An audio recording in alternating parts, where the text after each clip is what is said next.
ओम शांति। 13 जून 2026 बाबा के महावाक्य। मीठे बच्चे, बाप आए हैं सारी दुनिया से विकारों की तपत बुझाए, सबको शीतल बनाने। ज्ञान बरसात शीतल बना देती है। प्रश्न: कौन सी तपत सारी दुनिया को जला रही है? उत्तर: काम विकार की तपत सारी दुनिया को जला रही है। सब काम अग्नि में जलकर काले हो गए हैं। बाप ज्ञान वर्षा से उन्हें शीतल बनाते हैं। जैसे बरसात पड़ने से धरती शीतल हो जाती है, तो इस ज्ञान वर्षा से 21 जन्मों के लिए तुम शीतल बन जाते हो। किसी भी प्रकार की तपत नहीं रहती। तत्व भी सतो प्रधान बन जाते हैं। कोई भी तपते नहीं है। ओम शांति। रूहानी बच्चे किसकी याद में बैठे हैं? जरूर अपने रूहानी बाप की याद में बैठे हैं। रूह अपने परमपिता परमात्मा की याद में बैठी है कि हमको रूहानी बाप आकर रिफ्रेश कर शीतल बनाए। क्योंकि कामचिता पर बैठ भारत जल मरा है। गाते भी हैं तपत बुझाएं, तपत काहे की? काम चिता की। बहुत तपत होती है तो मनुष्य मर पड़ते हैं। इस काम चिता की तपत में भारत एकदम जल मरा है। इसीलिए बाप को याद करते हैं कि आकर शीतल बनाओ। बरसात पड़ने से शीतलता हो जाती है, धरती शीतल हो जाती है। यह तो बरसात है ज्ञान की। एक ही बार आकर इतना शीतल बनाते हैं, इतना सब कुछ दे देते हैं, जो सतयुग में कोई भी चीज की उत्कंठा नहीं रहती है। आधा कल्प उत्कंठा में रहते आए हो। बाबा आकर शीतल बनाओ। पतित पावन बाप आकर हमको शीतल बनाए। इस ज्ञान वर्षा से भारत अथवा सारी दुनिया शीतल हो जाती है। तुम स्वर्ग के मालिक बन जाते हो।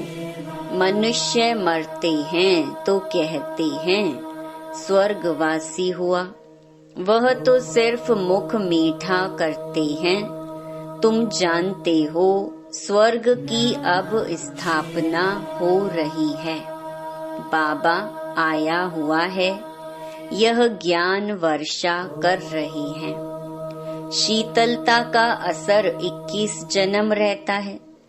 वहाँ ना बरसात ना किसी भी चीज की इच्छा रहती है। सदैव बाहर ही बाहर रहती है। वहाँ कोई भी प्रकार का दुख नहीं रहता। सूर्य भी सतो प्रधान बन जाता है। कभी तपत नहीं दिखाते हैं। तुम सारे विश्व के मालिक बन जाते हो। अभी तो गुलाम है ना। गाते हैं मैं गुलाम तेरा। बाप को याद करते हैं। अब बाप कहते हैं तुम्हारी सेवा में मैं तुम्हारा गुलाम आकर बना हूँ। तुम बच्चों की सेवा करता हूँ। पराए पतित देश पतित शरीर में मैं आता हूँ। इस पतित दुनिया में एक भी पावन हो नहीं सकता। सतयुग को पावन, कलयुग को पतित कहा जाता है, क्योंकि सब विकारी हैं। भारतवासी ही इस नॉलेज को समझेंगे जिन्होंने 84 जन्म लिए हैं, वही यह नॉलेज सुनेंगे। वा जो सतयुग त्रेता में आने वाले हैं, वही आकर ब्राह्मण बनेंगे। नंबरवार पुरुषार्थ अनुसार बाप ने समझाया है, अभी तुम ब्राह्मण वर्ण में हो, फिर वही देवता वर्ण में आएंगे। ब्राह्मण वर्ण अर्थात ब्राह्मण धर्म स्थापन करने बाप आते हैं। ब्रह्मा ब्राह्मण धर्म स्थापन करते हैं, ऐसे नहीं कहेंगे कि परमपिता परमात्मा आकर शूद्रों को ब्राह्मण बनाते हैं। यह तुम्हारी बाजोली चलती है। यह तो बहुत सहज है। तुम जानते हो यह चक्कर कैसे फिरता है। विराट रूप में ब्राह्मणों की चोटी और शिव बाबा को भूल गए हैं। कहते हैं देवता, क्षत्रिय, वैश्य, शूद्र, फिर शूद्र से देवता। अब ब्राह्मण कहाँ गए?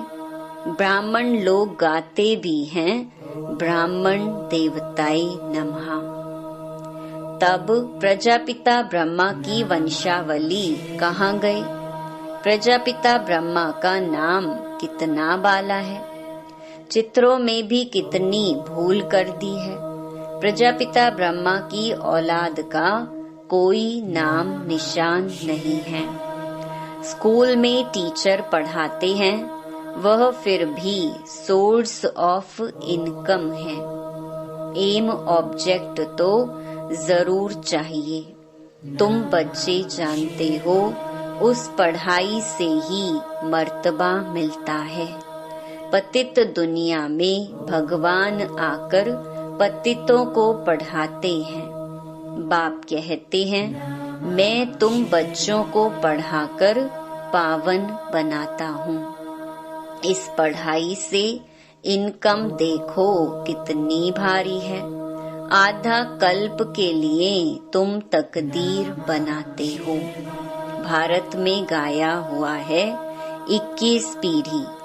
अब तुम बेहद के बाप से 21 पीढ़ी बेहद का वर्षा पाते हो। लौकिक बाप का है अल्पकाल क्षण भंगुर का वर्षा। इस बाप से तुम ऐसा वर्षा पाते हो जो पीढ़ी बाई पीढ़ी तुमको दुख नहीं रहेगा। भारत में ही बेहद का सुख था। यह ज्ञान और किसकी बुद्धि में नहीं था। यह ज्ञान देने वाला बाप जाने, और जिनको देते हैं वह जाने, और न जाने कोई। ग्रंथ में भी उनकी महिमा गाई हुई है। एक ओमकार, निराकार, निरअहंकार। इसका अर्थ भी अभी तुम समझते हो। वह तो सिर्फ गाते हैं निरहंकारी। इतनी बड़ी अथॉरिटी होते हुए भी उनको कोई अहंकार नहीं है। यहाँ थोड़ी भी पोजीशन वाले होते हैं तो कितना नशा उन्हों को रहता है। वह है अल्पकाल वाले मर्तबे का नशा कि मैं फलाना हूँ। अब तुमको इस रूहानी पढ़ाई का नशा है। तुम्हारी आत्मा अभी जानती है आत्म अभिमानी बनना है, तब ही बाप को याद कर सकेंगे। बाप के साथ योग टूटने से माया का गोला लग जाता है, मुरझा जाते हैं। याद करते रहें तो खुशी का पारा चढ़ा रहे। कोई बड़ा इम्तिहान पास करते हैं तो खुशी होती है, समझते हैं बस इसके ऊपर कोई और पढ़ाई नहीं है। तुम भी जानते हो हमारी इस पढ़ाई से ऊंच और कोई पढ़ाई है नहीं। इन लक्ष्मी नारायण ने पास्ट में जरूर ऐसी पढ़ाई की है। राजयोग सीखे हैं तब महाराजा महारानी बने हैं। राजयोग तो मशहूर है, परमपिता परमात्मा आकर राजयोग सिखाते हैं स्वर्ग के लिए। कहते भी हैं पास्ट में ऐसे कर्म किए हैं तब यह बने हैं। तुम जानते हो इस जन्म में हम ऐसे कर्म सीखते हैं जो भविष्य 21 जन्म के लिए राज्य करेंगे व स्वर्ग में विराजमान होंगे। यथा राजा रानी तथा प्रजा भी है ना, राजधानी है ना। बाप आया है राजधानी स्थापन करने। फिर तुम जाकर 21 जन्म पालना करेंगे। 63 जन्म तो दुख भोगा है, वह सब खत्म हो जाएंगे। भारत को स्वर्ग कहा जाता है, अभी तो नर्क है। सृष्टि कितनी बदल गई है, वह राजाई कहाँ चली गई। रावण राज्य शुरू होने से फिर तुम पतित बन जाते हो। बाप कहते हैं तुम अपने 84 के चक्कर को नहीं जानते हो। अभी तुम बच्चों को बार बार समझाया जाता है, तुमने 84 जन्मों का चक्कर पूरा किया है। अभी तुम्हारा यह अंतिम जन्म है। अब फिर से अपना वर्षा लेना है। तुमको मुक्ति धाम में बैठ नहीं जाना है, तुम्हारा ऑल राउंड पार्ट है। ऐसे बहुत हैं जो सतयुग से लेकर द्वापर कलयुग तक भी मुक्ति धाम में रहते हैं। ऐसे नहीं कहेंगे यहाँ आने से मुक्ति धाम अच्छा है। वह तो मच्छरों सदृश्य हो गया, आया और यह गया। मनुष्यों की महिमा गाई जाती है। यह मंदिर किसके हैं? जो शुरू से लेकर पार्ट बजाते आए हैं, उन्हों के ही यादगार बनते आए हैं। पिछाड़ी में जो आते हैं, उन्हों का यादगार है क्या? कुछ भी नहीं। तुम्हारा कितना भारी यादगार है। सबसे जास्ती तुम पार्ट बजाते हो। तुम अपनी प्रारब्ध का टाइम पूरा कर जब भक्ति मार्ग में आते हो, तब फिर तुम्हारा यादगार तथा शिव बाबा के मंदिर बनने शुरू होते हैं। फिर और धर्म आते हैं, उन्हों का धर्म स्थापन होता है।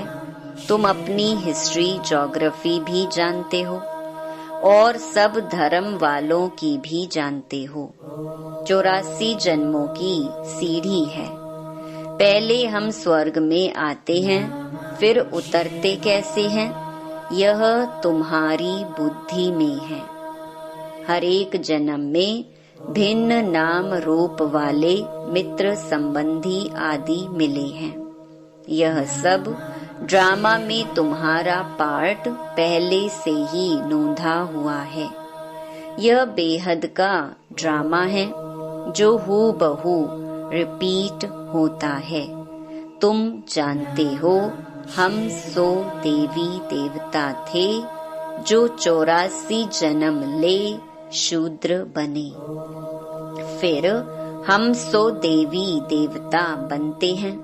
मनुष्य तो कह देते आत्मा सो परमात्मा। वास्तव में हम सो का अर्थ यह है।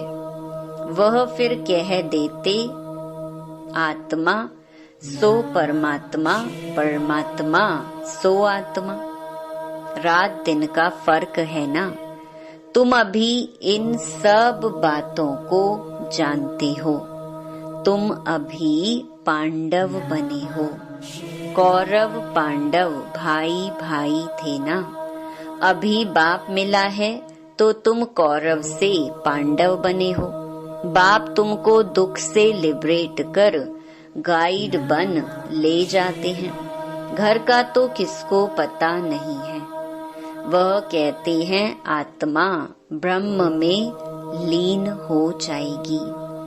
तो घर थोड़े ही ठहरा। घर में तो रहा जाता है। उनको इनकॉर्पोरियल वर्ल्ड कहा जाता है। अभी तुम बच्चे जानते हो हम निराकारी आत्मा निराकार वर्ल्ड में बिंदी मिसल निवास करते हैं। वहाँ भी निराकारी झाड़ है। यह ड्रामा बना हुआ है। बीज और झाड़ को जानना है। इसका नाम ही है वैरायटी धर्मों का झाड़। यह मनुष्य सृष्टि है। इनका बीज रूप बाप है। कितनी वैरायटी है। हर एक धर्म वाले के फीचर्स न्यारे। फिर यहाँ भी एक की शक्ल न मिले दूसरे से। यह भी ड्रामा बना हुआ है। कल्प वृक्ष की आयु 5000 वर्ष है। यह बाप ही समझाते हैं। मनुष्य एक्टर्स हैं। यहाँ पार्ट बजाने आते हैं। यह मांडवा है। रोशनी के लिए सूर्य चांद आदि हैं। यह कोई देवता थोड़े ही हैं। यह तो बत्तियां हैं। परंतु सर्विस करते हैं इसलिए देवता कह देते हैं। वास्तव में देवताएं कोई सर्विस नहीं करते हैं। सर्विस तो तुम बच्चे करते हो। बाप ओबीडिएंट सर्वेंट है। बच्चे दुखी होते हैं तो बाप को तरस पड़ता है। बाप आए हैं समझाने। तुम बच्चों को फिर से सो देवी देवता पद प्राप्त कराने आता हूँ। चढ़ती कला उतरती कला हर चीज की होती है। पुरानी दुनिया को तमो प्रधान, नई दुनिया को सतो प्रधान कहा जाता है। हर एक चीज नई सो पुरानी होती है। आत्मा कहती है यह शरीर भी तमो प्रधान पतित है। यह सतयुग में आत्मा और शरीर सतो प्रधान थे। माथा नहीं खपाते थे। आत्मा को अब ज्ञान मिला है। स्मृति आई है। हम 84 जन्म लेते हैं। यह राज बेहद का बाप समझाते हैं। दुख में बाप को ही पुकारते रहते हैं। रहम करो हे दुख हरता सुख करता। भारत ही सबसे सुखी था ना। भारत जैसा पवित्र खंड और कोई हो नहीं सकता। अभी बाप तुम बच्चों की झोली अविनाशी ज्ञान रत्नों से भरते हैं। कभी ऐसा बाप देखा है? कहते हैं बच्चों मैं तुम्हारे लिए वैकुंठ सौगात में लाया हूँ। तुम स्वर्गवासी थे अब पतित नरकवासी बन पड़े हो। पावन उनको कहा जाता है जो विकार में नहीं जाते हैं। सतयुग में है संपूर्ण निर्विकारी। इस समय है संपूर्ण विकारी। बाप कहते हैं तुम भी संपूर्ण निर्विकारी थे अब संपूर्ण विकारी बने हो। फिर संपूर्ण निर्विकारी देवता पद पाना है। बाप को याद करने से अक्षर देखो कितने अच्छे हैं, मन मना भव। मुझ बाप को याद करो तो तुम तमो प्रधान से सतो प्रधान बन जाएंगे। मैं सर्व शक्तिमान हूँ ना, मुझे याद करो। याद को ही योग अग्नि कहा जाता है, जिससे तुम्हारे पाप दग्ध होंगे, तुम पवित्र बन जाएंगे। अच्छा, मीठे मीठे सिकी लधे बच्चों प्रति मात पिता बाप दादा का याद प्यार और गुड मॉर्निंग। रूहानी बाप की रूहानी बच्चों को नमस्ते। धारणा के लिए मुख्य सार। पहला, रूहानी पढ़ाई के नशे में रहना है। बाप समान निरहंकारी बनना है। पोजीशन आदि का अहंकार नहीं रखना है। दूसरा, अपनी झोली ज्ञान रत्नों से भरनी है। संपूर्ण निर्विकारी बन देवता पद पाना है। कभी भी मुरझाना नहीं है। वरदान, स्थूल और सूक्ष्म दोनों रीति से स्वयं को बिजी रखने वाले माया जीत विजयी भव। स्वयं को सेवाधारी समझ अपनी रुचि उमंग से सेवा में बिजी रहो तो माया को चांस नहीं मिलेगा। जब संकल्प से, बुद्धि से, चाहे स्थूल कर्मणा से फ्री रहते हो तो माया चांस ले लेती है। लेकिन स्थूल और सूक्ष्म दोनों ही रीति से खुशी खुशी से सेवा में बिजी रहो तो खुशी के कारण माया सामना करने का साहस नहीं रख सकती। इसीलिए स्वयं ही टीचर बन बुद्धि को बिजी रखने का डेली प्रोग्राम बनाओ तो माया जीत विजयी बन जाएंगे। स्लोगन, निश्चय और फलक से कहो बाबा मेरे साथ है तो माया समीप आ नहीं सकती।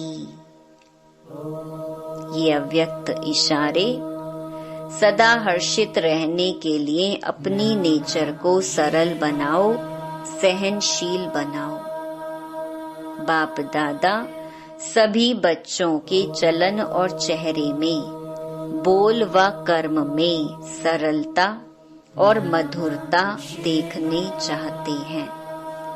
अगर आवेशता या थकावट के कारण थोड़ा भी बोल मधुर नहीं है, चेहरा मधुर नहीं है, सीरियस है, तो गुण संपन्न नहीं कहेंगे। कैसे भी सरकमस्टेंस हो, लेकिन मेरा जो गुण है वह मेरा गुण इमर्ज होना चाहिए। जैसे बाप दादा वैसे हूबहू वही गुण, वही कर्तव्य, वही बोल, वही संकल्प अनुभव हो, सभी के मुख से निकले, यह तो वही लगते हैं। अच्छा, ओम शांति।